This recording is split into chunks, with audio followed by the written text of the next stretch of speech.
is Jonah with another episode of Moving Women Forward Community Podcast. Thank you so much for tuning in. And if you are not tuning in right now, I'm sure you're going to watch the replays. You don't want to miss our special guest today. But before I do the introduction, although you may see the name on the tag, doesn't matter. I will tell you a little bit of who we are and what we do. We are the Moving Women Forward community. We have a simple mission, not we help, but we have a mission. Our mission is very simple and straightforward, yet a humongous one. It's to help 100 women in 100 days move from feeling stuck to empowered. How do we do that? We do that through expert-led support, masterclasses, accountability group sessions, visibility opportunities, and why not meaningful networking. By the way, we have a networking event coming up. It's an in-person networking event coming up on Thursday of the 20th of November at 7 p.m. It will be in Wandsworth, London, Southwest London.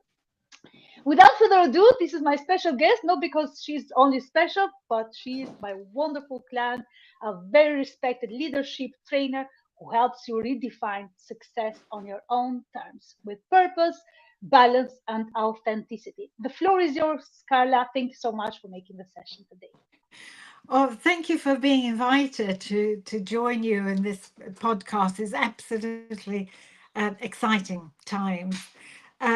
So, did you want me to say a little bit about me? I've been a psychotherapist for many years, and what I've noticed is the same pattern that's come up with women and women clients I've seen. So I've decided to join forces with my husband, who's been in leadership development for 18 years in large corporates, and we've now put together a development pathway for women that addressing a lot of the core issues that women still find in today's workplace.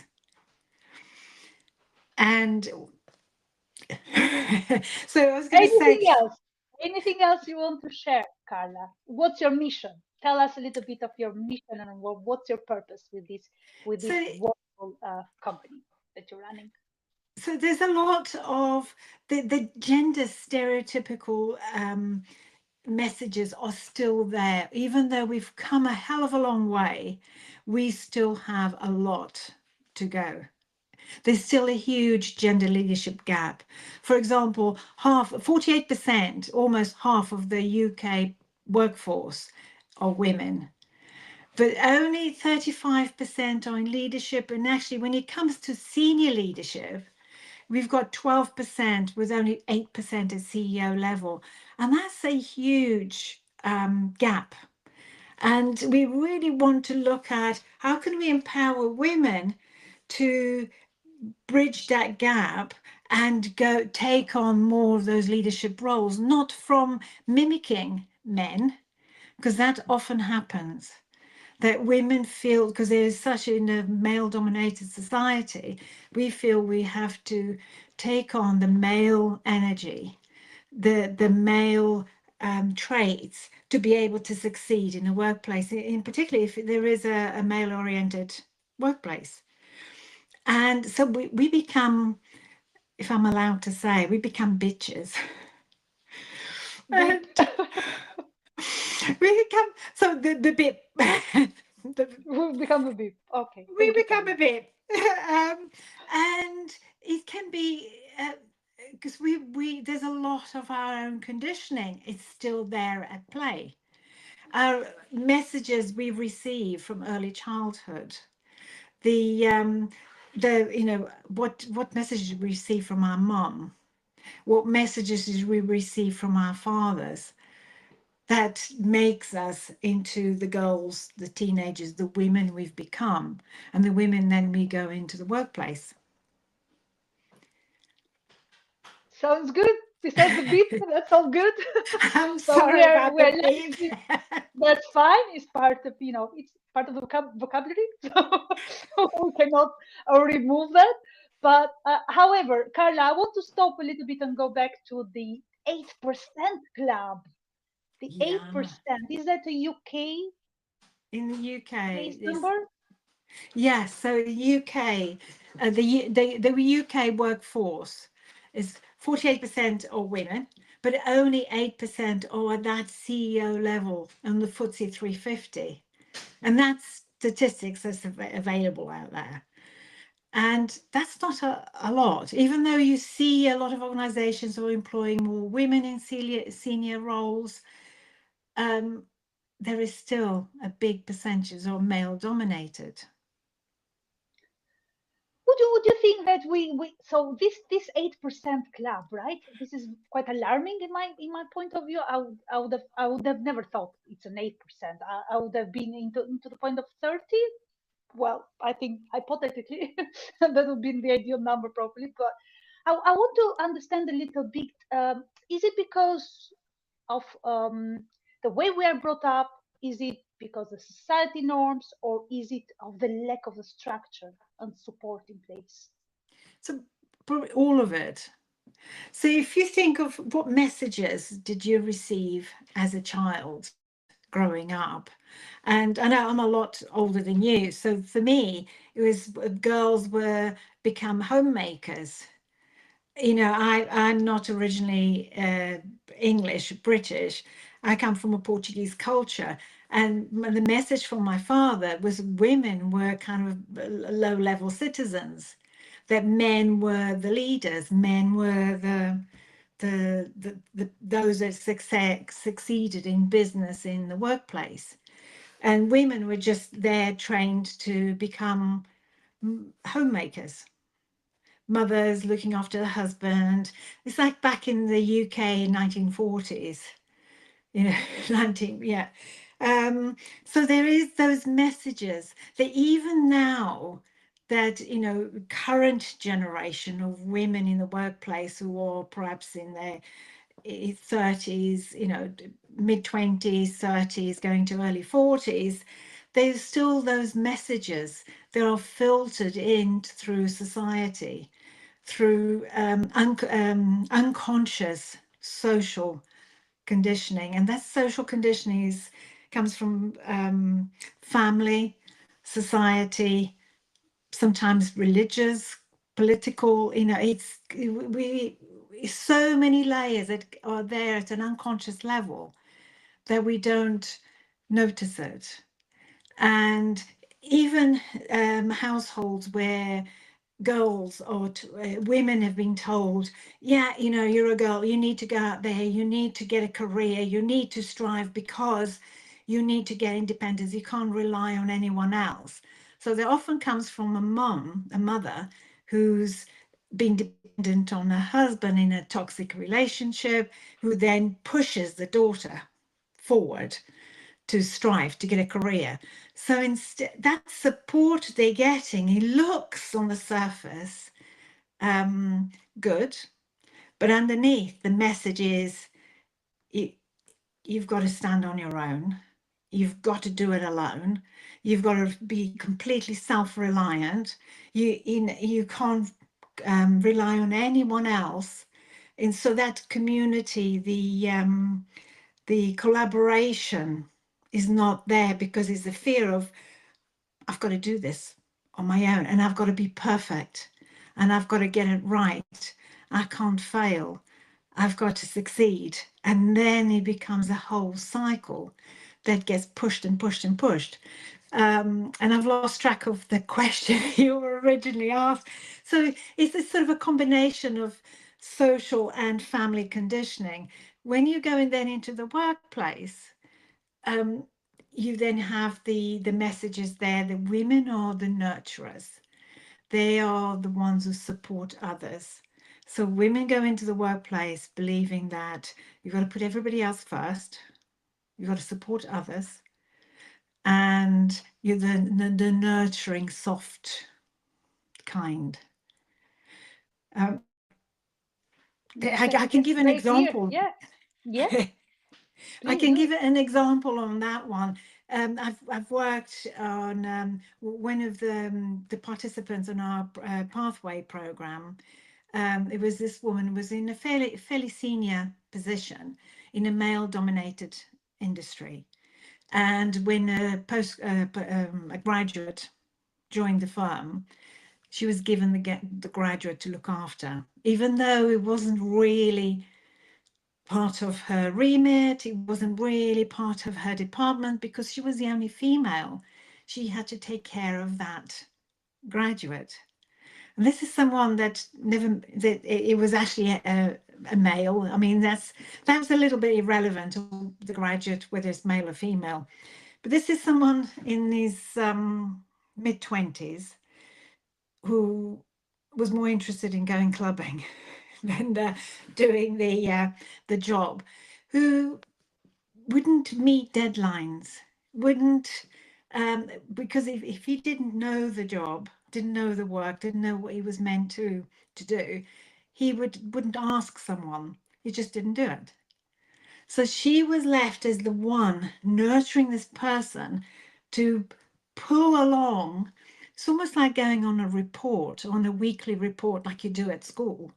It was a performance report, but it ended up being she became the nurturing parent, taking care of the child who needed to have this homework checked every day. So the work we did there was like setting boundaries. We went, whoa, whoa, whoa, hang on a second. Because her job, her work was being impacted by it.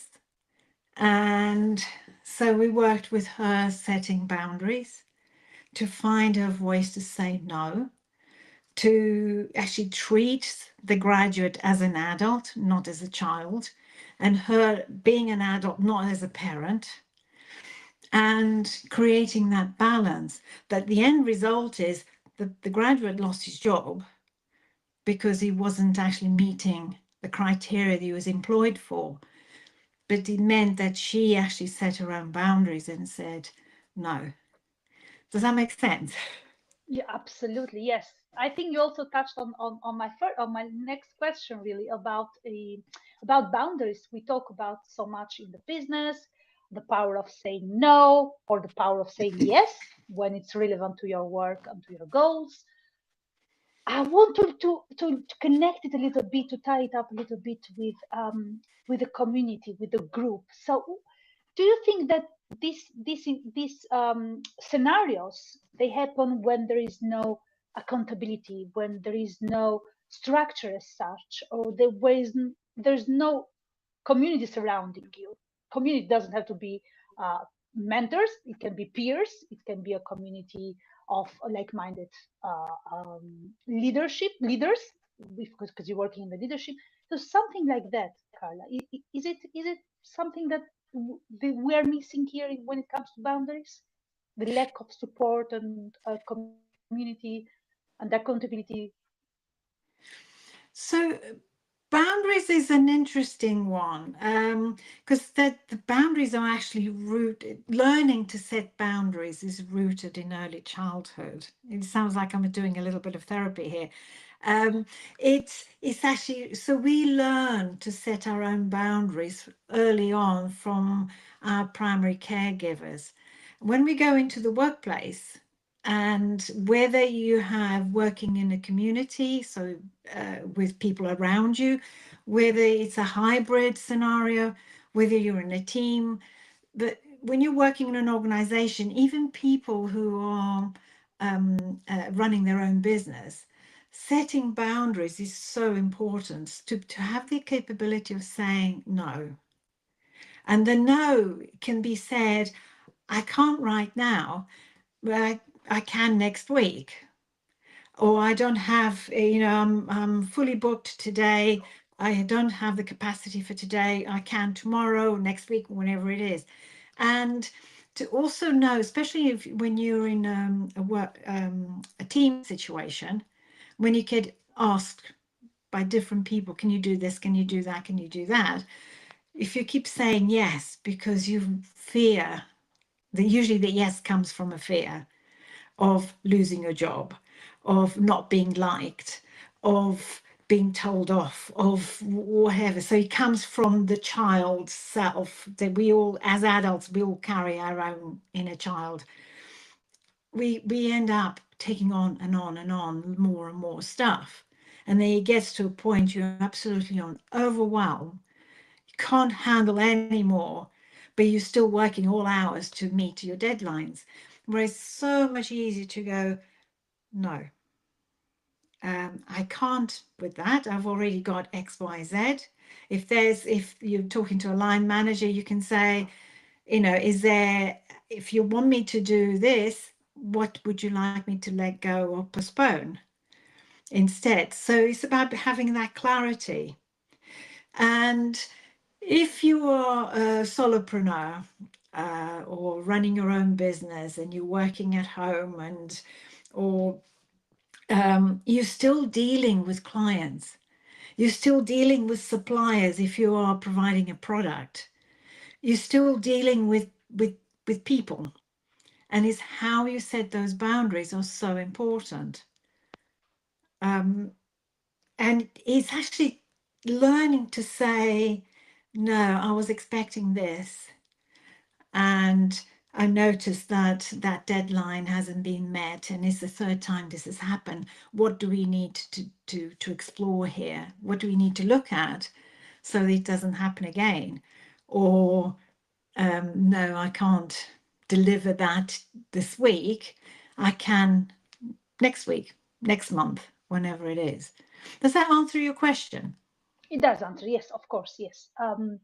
So yeah, I'm thinking about how people, how your clients in this case, because we can take the example of client, or in general entrepreneurs in general, really. Um, Women in this case, because we are stuck with women. So that's our topic, and this is the podcast goal and mission of the podcast, to spread as much awareness and to help understand and to help uh, uh, our audience with practical steps that they can take today and not yesterday or tomorrow. Now, going back to the questions, Carla, so without wasting too much of your time, um, I've noticed in our community, you're part of it, you have seen it for yourself. You also see it with a lot of women that you work in the leadership area. But I want to understand a little bit. These women are feeling stuck. So they know something is not quite there. They are there, they're ready, but not 100% ready. Now, when they are into that wobbly situation, they are in the middle, right? How do they get from that old version, that of the boundaries of saying no, or the sacrificing, or redefining success? How do they get out of that? So What can be a practical step, actually? a practical step. So it always says start with something, with one thing. But first of all, is gaining clarity with what it is you want to achieve. What is it you want? So if they're stuck on something, so whether it's developing their own business, so what's the business goal? What's the having clarity of what they want to achieve, identifying where they are now, so they then know that it's stuck. So what's one thing they can do today that will make some changes? And usually say start with 15 minutes. What can you do for 15 minutes today towards your goal? And because very often procrastination kicks in, because you don't want to do the things that you should be doing, or so you kind of procrastinate and you leave, and because that stuckness gets embedded. So if you start thinking, what's one thing you can do today, even for a minimum of 15 minutes, towards bringing some change, and then you commit to doing 50, because 15 minutes is not a lot out of 24 hours. And often those 15 minutes expand to half an hour. They might be longer. It's a minimum of, it's not restricted to, it's a minimum of 15 minutes. Then you feel good. You've done that today. Tomorrow's another 15 minutes. By the end of the week, you've done 7 sets of 15 minutes. Or even if you're doing only a working week, it's 5 sets of 15 minutes. You're going to get, you're going to gather that momentum. But it's starting with one thing.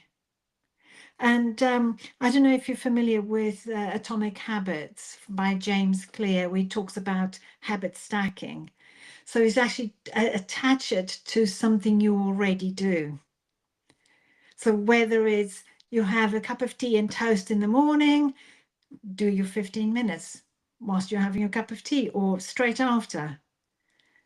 And by doing that, there's a chance of, excuse me, there's a chance of progression, of change, of shifting, because by the end of a week, you're feeling different, you're feeling more positive because you've done something. So that momentum changes, and it can actually launch you into, all of a sudden, the stuckness is gone, that stuck feeling. I'm gonna stop you at the 15 minutes, please. Not to be rude, but I so much the idea of 15 minutes. If you could kindly share it in the group, that would be amazing, because we want everyone in the group to get started and not procrastinate, ideally.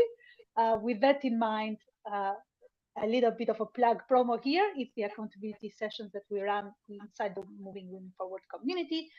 We talk about, so we talk, we take action basically, and we keep you on track and keep you no, what am I saying? I just said that. We keep you on track and we check the progress and we keep you accountable with the progress and everything else that is in the planning drawer. So we want that out of the planning drawer, don't we, Carla? So Yeah. those 15 minutes, they are top focus time, I guess. Do you want to share a little bit, if you have one tip or a few tips, how can we implement that 15 minutes habit? Because people procrastinate.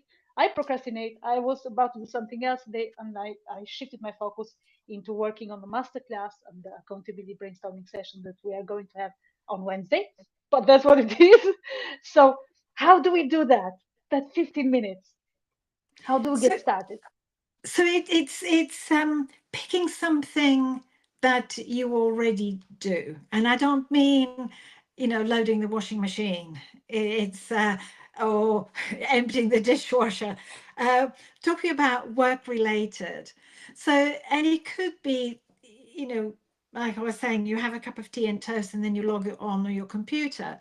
So it could be when you log the computer on, you catch your 15 minutes in that moment before you have a chance to start, searching through YouTube or losing track of time by scrolling in something that's completely irrelevant, because that becomes a great escape to go down that route. So it could be the moment you log on, the moment you open up your computer, grab your 15 minutes in that time. And because then it's the start of the day, then you feel good because you've achieved something that you set out to do. Whereas we have a tendency to go for the path of least resistance. The thing the If there's something we really want, we should be doing, and we procrastinate, that thing gets left and left and left, and something else that's not important, that's will take precedence. So in the 15 minutes is to bring the things that are important, slot them in that 15 minutes and go, okay, this might be boring, this might be, you know, a bit frustrating, but hey, I'm going to spend a minimum of 15 minutes doing this, and then I'm free to do whatever else. And that makes a huge difference. Just allocating that time, so that having the accountability, the group that you run, that I'm part of, the accountabilities, actually finding those 15 minutes to go, okay, what have I done? It's done. And then you feel good about it afterwards. And then there's a chance then of actually going to do something else that's equally important, rather than going, oh yeah, I'll just go and do something else, walk the dog, Do a dishwasher or do the or the washing dishwasher, machine. or scroll through Instagram, and Absolutely. yeah, we You are reminded brilliant. me of the dishwasher anyway. Yeah. Thank you, Carla. I talk about the dishwasher. I just mentioned it several times. It's a fun exercise that takes away your focus time, basically, Yeah, which turns into the waste of those 15 minutes because they are the core focus and what you were actually looking to build or to achieve within the day. I understand that yeah. very well. Well, Carla, we are at the end of our podcast. Thank you so much for being here. I've taken note of a few things if you have heard me typing in the background. So I will share more things in the group anyway. But for the audience, this is the space also for you to tell us if you're running any webinar or you're doing a workshop or you have something in the pipeline or anything that you are wanting to share with the audience where to find this information. You have the floor is yours, Carla. Sorry, I You can share it now if you want to, obviously. But sorry. Could you repeat that? I just went somewhere else completely. Would you about mind the repeat? 15 minutes focus. I'm so sorry. Could you I love repeat it. the question? Right. So you also, because we are at the end of the episode, you have the space now, please. If you want to share anything that you are running, like if you're running a webinar, a workshop, or any other information that the audience can find from you, you are free to and welcome to promote here, basically. I'm so sorry. I wasn't paying attention there. Um, excuse me. We actually are about to launch a whole series of podcasts based on the pathway that we do. And at some point in the new year, we're having a new website, but we will talk about that nearer the time. But for now, it's the going directly to our website, which will give more information, which is all the W's, and it's asatoma.org, and it's asatoma.org. It gives more information about the pathway, and just one more little thing is one of the feedbacks we've been getting about our programs, our pathways, women love it. And the message that women have been saying, this is great. We're bringing changes for ourselves. We're having an impact, but men are still stuck. Men are still doing in the same place, still doing the same thing. So in the new year, we're launching a pathway for men, which will be really interesting. That Very and interesting. yes, and we'll Very. see. So we'll, watch the space. It will be the school for boys and the school for girls, But basically. yes, absolutely. Fantastic. I'm looking Yeah. forward to hear more about the great work you are doing and you're going to do with this with the launch of this new pathway. Very exciting for you and for anyone in the field of the leadership and looking to gain some skills and be trained by not only talented but very trusted mentorship and training school, not school, academy that you are, like the proper Yeah. training. Well, thank you so much, Carla. I will pop the link in the comments for the audience to find more information and visit your website.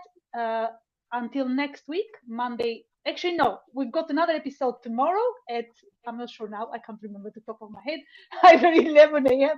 or 12 p.m. But please tune in. If not, you are going to watch the replay soon. Thank you so much, Carla. Appreciate your time. It's a Thank pleasure. you, everybody. Thank Thank you you. for inviting me. Pleasure. Thank you so much.